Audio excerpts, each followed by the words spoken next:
Did you have something to do with his death? No. We're past that point. This is called damage control. Okay? We know that you were involved. You shot him with the .22. I didn't. Yes, you did, right in the top of the head. I didn't. Okay, I've talked to killers before. I've talked to straight up people that shot several people.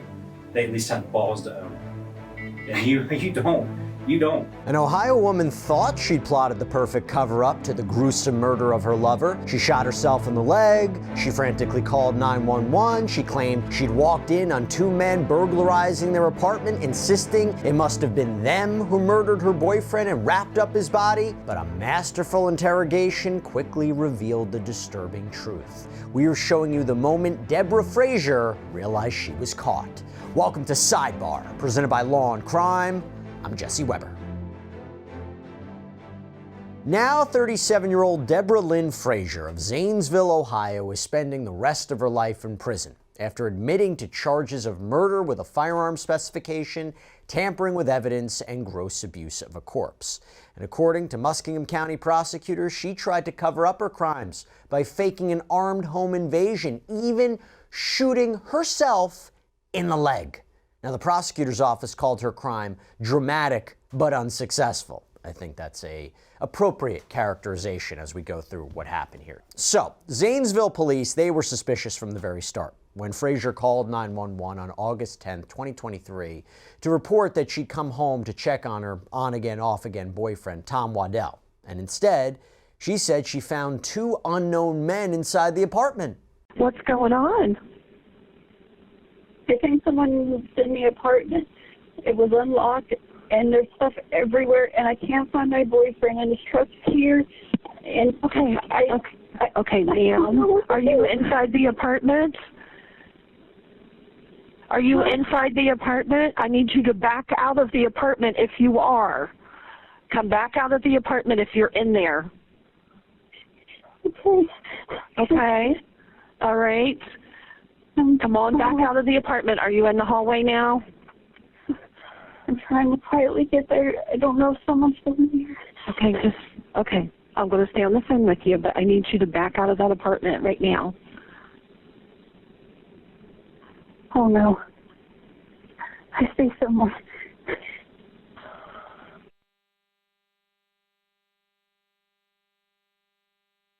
Are you out?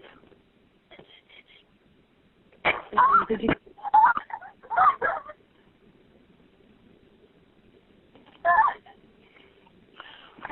All units, I have an active home invasion. 3231 Sandhurst Drive, 3231 Sandhurst Drive. Active home invasion. Oh my God, I'm shot. Okay, ma'am. What? He's what?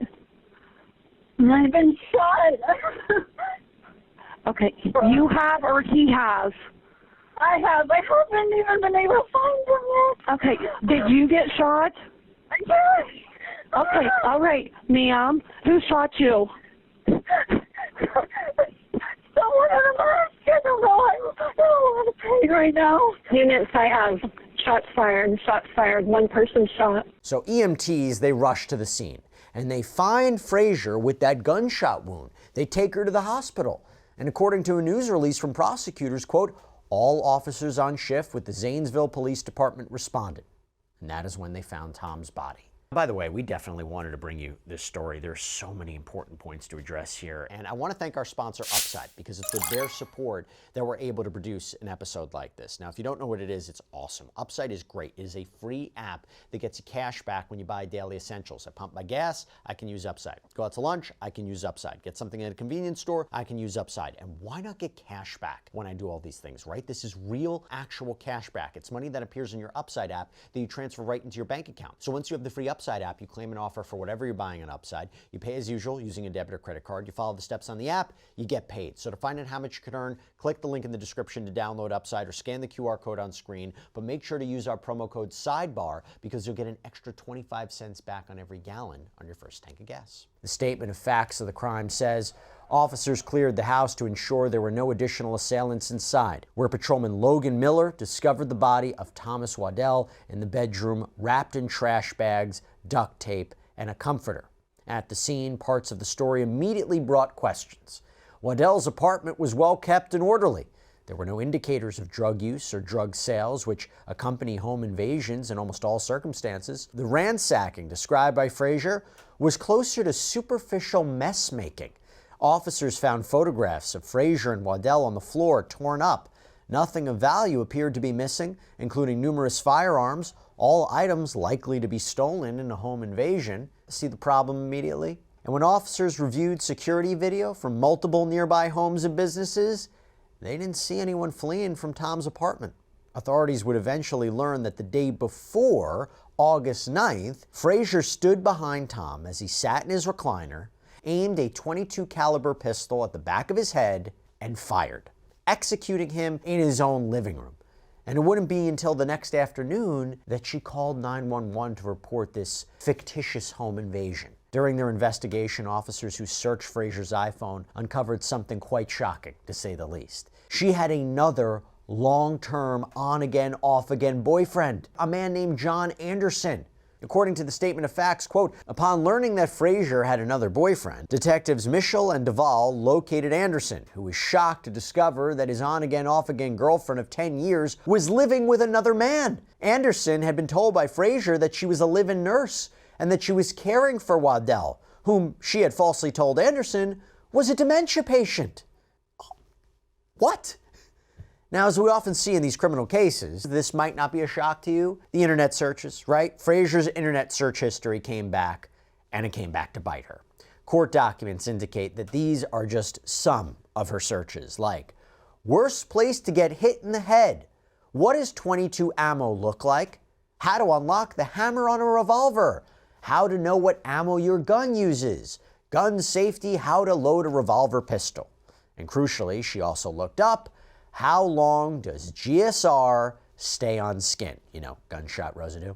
So Frazier's hands, they did test positive for GSR, gunshot residue. So detectives say she ended up changing her story. Detectives interviewed Frazier from her hospital bed and let her paint herself into a corner by telling them again what had happened. So then she recounts that she wanted some space from Tom. So she called up John Anderson to pick her up, telling detectives he was a friend. So I just walked down that way just because sometimes walking helps clear my head. Well, I definitely understand that. Going for a nice walk always helps out. How far did you walk and where did you walk to that day? Let's see. I walked kind of past the nursing home thing. By the Oaks? I think that's what it's called. I think so. Okay. And then I got through the field, and then I went right down like a little alleyway type road. Mm-hmm.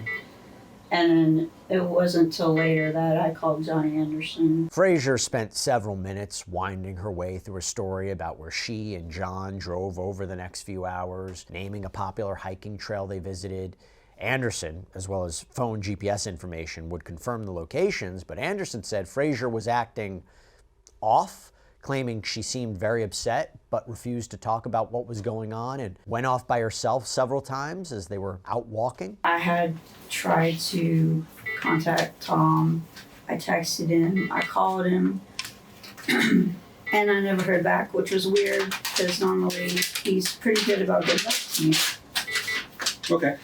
And so Johnny and I took a walk at Black Cannon Gorge. Okay. And I decided I want to go back to the apartment. I was getting a little worried about Tom. I hadn't heard back from him. So I got out and I noticed Tom's truck was still in the parking lot. That red one? Yeah. Okay. And Tom never really goes anywhere without his truck. He's always one of those, he drives himself, or he doesn't really go. Mm-hmm. So I walked in, I saw the cleaning lady, she was just wrapping up. Okay. And I walked to the door and I noticed it was unlocked. Okay. And yeah, I think I thought before they said that you had to unlock the door, but I could have been mistaken. And so I just figured Tom might have forgot to lock it at some point. So I went in and that's when I noticed that the whole apartment was tossed upside down. Okay. And I wasn't really sure what was going on. My mind was going in just a million different directions. Okay. I saw that the light in the spare bedroom was on. I saw the light in the bedroom was on. And I decided to call 911. Okay. Because I was worried that someone had tried to rob us or whatever was going on. And I didn't see Tom right away. Okay. And so I was making my way back to the bedroom, but I glanced where Tom's phone normally lays. It wasn't there. I glanced in the spare bedroom where he usually puts all his stuff, like his wallet, his everything. And it wasn't there. And I was thinking maybe he stepped out. Maybe he went with family or something. Okay. Does he have family up here? In Cincinnati. Okay. And so I hadn't even made it to the bedroom yet. And there was 2 guys, hoodies, masks, who came out. And at that time, the 911 operator was telling me to back into the hall. But I was so scared. I kept backing up. And eventually, the one assailant pulled out a gun and got close enough to me and fired it off, and they both bolted.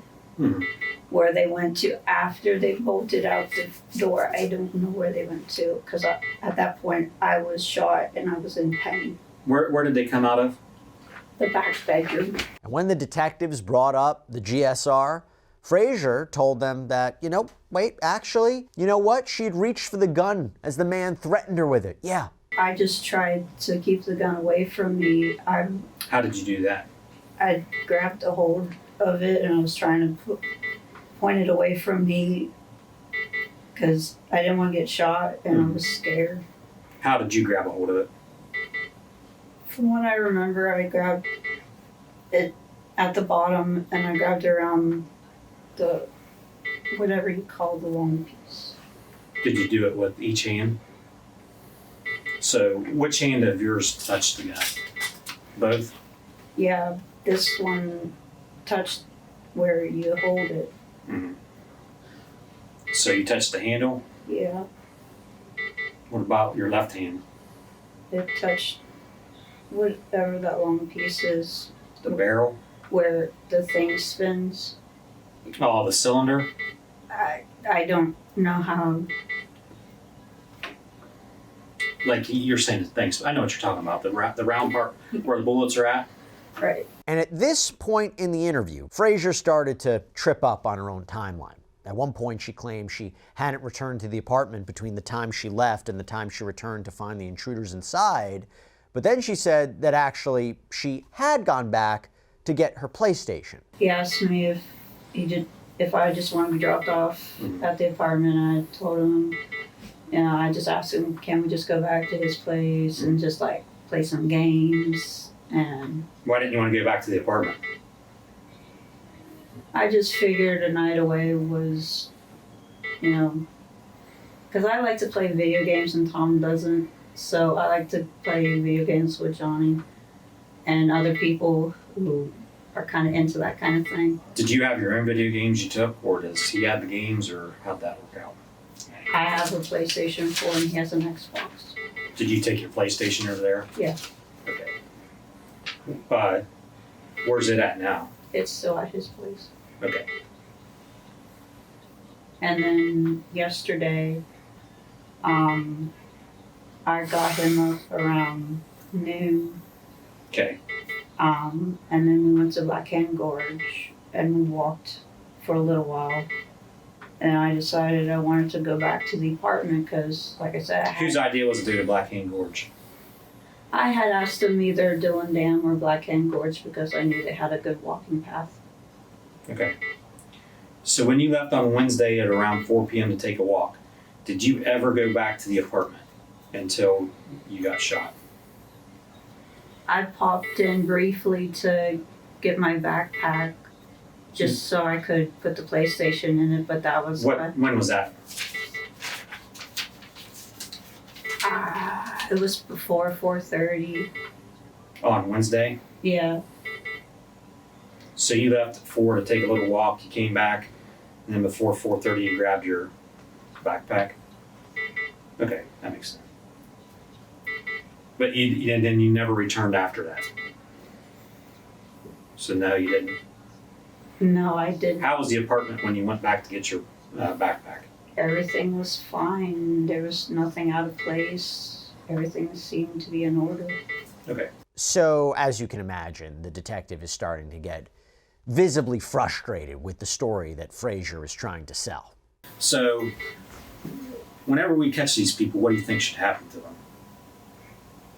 I think they should pay for the crime.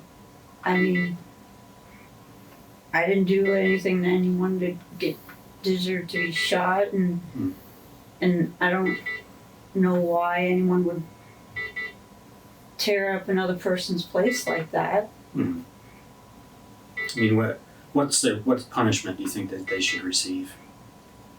I mean, that's what we try to gauge, so when we let the prosecutor's office know on how you feel and what do you think should happen, you know, that lets them know up front what they need to aim for. I mean, you think they should spend life in prison? You think they should be sentenced to death? I mean, anything like that? Well, I don't know how Tom feels about it, but I feel that they should at least go to jail for a long time. Okay. Shooting someone, I could have been killed. When was the last time you ever fired a gun? Last time I ever fired a gun? When I was wrestling, trying to get the gun pointed away from me, I had a hold of it when it went off. Now, Frazier supposedly doesn't know at this point that Tom is dead. So I want you to take a look at her reaction when they break the news. Well, what do you think happened to Tom? I honestly don't know. I even tried calling today. Does Tom have a cell phone? Yes. What kind of phone does he have? It's like an Android. Do you know his phone number? 740-607-1160. Okay. Did you walk in the back bedroom? No, they came out before I could even make it back there. Why? Okay. Well, Tom was shot and killed.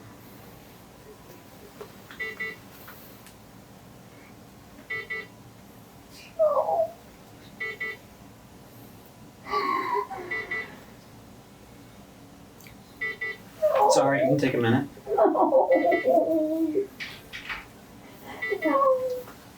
So the detective leading the interview lets Frazier cry into her hospital blanket for a little while longer and then cuts to the chase. All right, Debbie, let's talk about this, okay? It's all right, look at me. Who do you think killed him? Don't know. Let me ask you this, and I'm going to ask you to be 100% honest with me. Did you have something to do with his death? No. Okay. So let me explain this to you, Deborah. And I'm going to be as straight as possible. I've probably been a cop now for about 20 years. This isn't the first murder investigation that I've ever handled. It's not going to be the last. When we start our investigation, we look at every angle. We look into every possible situation, possible scenario, and everything that you tell us, we go and follow up with, okay? Would you have an issue if we looked inside of your phone? Okay. Do you have a password on it? What's your password? And it's all right, I can tell you what it is. It's 6813. We did a search warrant on your phone. Okay. So that means we knew what you searched for and what you did and where you've been. So on the night of Wednesday, something happened. I don't know exactly what happened in that apartment between you and Tom, but I know that you're the one that's responsible for his death. I'm not. Why are you searching? How long does gunshot residue stay on my hands? Yesterday morning at 8 a.m. Listen, you did. I didn't.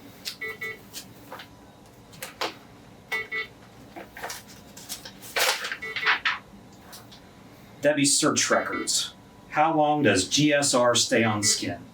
Yesterday morning at 8:16 in the morning. Lake County, Florida court records, Muskingum County court records.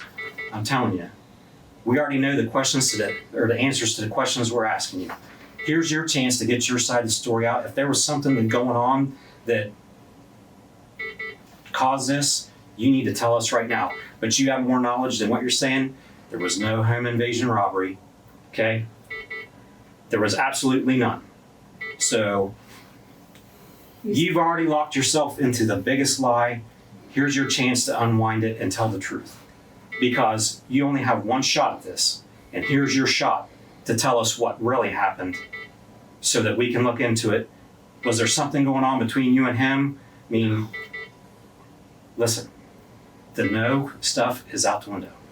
Like, we already know. We're past that point. This is called damage control. Okay? We know that you were involved. You shot him with the .22. I didn't. Yes, you did, right in the top of the head. I didn't. Okay. Is any of your DNA going to be on that duct tape that wrapped him up? On the plastic bags? I've handled the duct tape, but I didn't wrap. No, I'm talking about the ones that wrapped him up. Listen. We're beyond, I don't know. Right now, another detective is looking into some other stuff right now. So what is old boy going to say? What's Johnny Anderson going to say? Is his story going to match yours? It should. Because it should? That's not a very good answer. I didn't do it. Who did it then? I love Tom. You have knowledge of it. I love Tom. If you didn't shoot him, who did? Because you know. I don't know. Why are you searching? Is there GSR? How do I get GSR off my hands? How long does it stay on my skin? Why did you search that? Why did you search it? Tell me, give me a good explanation on why you searched 5 hours before this robbery ever happened when you never shot a gun before. Why are you searching? How long does GSR stay on my skin? You tell me that. And an I don't know answer is not good enough. Listen, Didn't. you know when you call 911 where you record the calls? You're the only person in that apartment. The audio gets enhanced. We can tell if people are running out and struggling. We look at cameras in the neighborhood. There's nothing. Your story is so far bogus. If something happened in that apartment, you need to tell us now. Because, listen, you already know what happened. If you're going to sit here and lie, how do you think that makes you look? That doesn't make you look good at all, honey. Like you're making it sound like you're a bad person. Like if something happened or if somebody else did something and you're trying to cover for them, then now would be the time to say it. Because the only thing you're doing is making yourself look like a monster by not telling the truth. I didn't do it. Who did it then?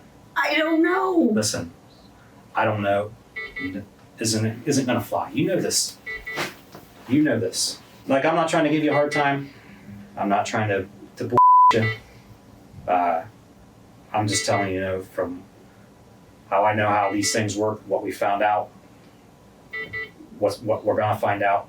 We got multiple search warrants out right now for different things, different type of stuff that's going to the noose is going to get tighter on you, okay? And the only thing that you can explain is I don't know, okay? And that doesn't look good. So here's your chance to say what happened and why it happened. And where do we go from here? Well, Frazier then changes her story again. Realizing that the police have her search history, she tries to claim that any research she did on guns was related to thoughts of self-harm, not harming anyone else. Anything I looked up in regards to that was so I was setting up for my suicide. Do you really think that anybody would believe that? Honestly? That you're just digging your hole deeper, girl. You really are. You have a one chance to come clean and act like you're a little bit remorseful. I don't see any remorse, do you? Well, why would you care if your hands have GSR on them if you're dead? It was just a curious question. So here's the fact of the matter. There's nobody that runs out of that apartment building. All right? We know that. Your DNA's on the gun that was used to kill him, okay? And the gun that you shot yourself in the leg with to try to cover this up. You said that you grabbed it with both hands. How the fuck you still holding your phone? It fell on the floor. No, come on. Listen. We've all heard the 911 tape. You've been thinking. What you're telling me now is how this came out. This must have been something you've been planning. No. This must have been something that you did with a little bit of thinking to try to get out of this mess. You thought about it. What's he done to piss you off so bad that you want to kill him? I never thought about killing him. Okay. But the fact of the matter is, the evidence will show that you did. Whether you ever want to be accountable for your actions, that's up to you.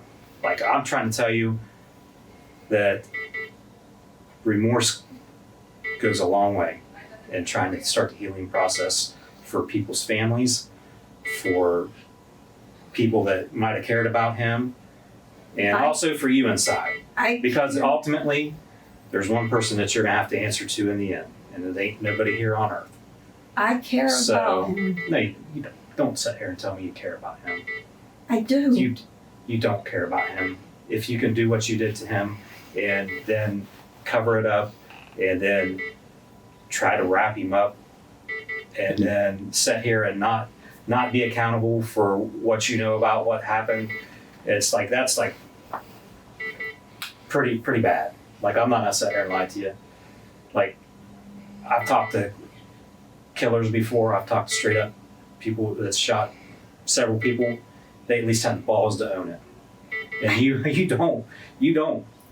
I didn't kill him. So if that's the case, then why'd you try to clean it up? I didn't try to clean anything up. There's hair in the trash bag that you covered his feet up, that you put his feet in. Yeah. Hair. Okay, your hair is inside of this. They went to the autopsy today. It's gonna come back your hair. I mean, we can wait. We can wait until the DNA comes out, or you can just try to clear it up right now. It is what it is. You're putting yourself so far behind the 8 ball as far as why this happened. Like, you're denying, lying that you wouldn't do anything. So when it comes to the time you're going to be like, I need a better story because I am really screwed because they do have the evidence. They weren't with me. And you've painted yourself into this corner right now. That's why I'm telling you, you only have one chance to be 100% honest with us. And I can tell you, you ain't been honest. Not even the closest. All right, so your hair is in the duct tape, okay?